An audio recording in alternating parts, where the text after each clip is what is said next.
будет, потому что он будет сгорать. Обычно так всегда происходит, когда обещается небольшой дождь. За гору он так может нам не приходит. Легкая пасмурность в районе гор тоже будет, но в целом должно быть солнечно, прекрасно, хорошо и тепло. Но по сравнению с моим родным городом, где уже примерно 10 градусов тепла, у нас август очень холодный, здесь август выдается очень и очень теплым. Поэтому, друзья, хорошего вам отдыха, главное, чтобы все было замечательно. И я хочу предложить вам интересное разнообразие. Разумеется, есть несколько разных вариантов. Можно погулять сегодня в море под раскрытым парусом. Одно из самых крупных яхт, друзья, Ладожского побережья, яхты Арея, 14-метровая красавица, всегда гулять с раскрытым парусом. Есть возможность, разумеется, покупаться, поплавать, позагорать. Друзья, можно брать с собой напитки.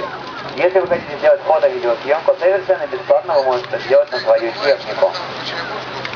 Разумеется, вся прогулка длится 1,5 часа. Уходим на 5 километров от линии берега, там, где водичка почище, потеплее, поприятнее.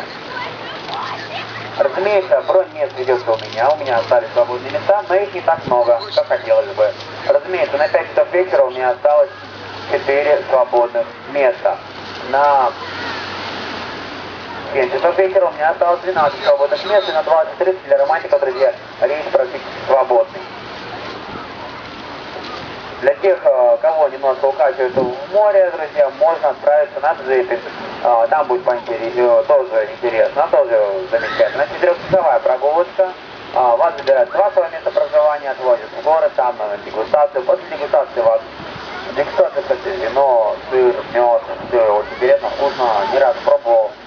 Вот, разумеется, можно там будет приобрести понравившиеся сорта того или иного вкусняшества, скажем так.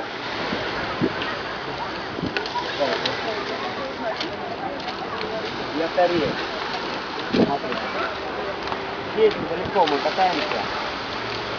Вот такая большая.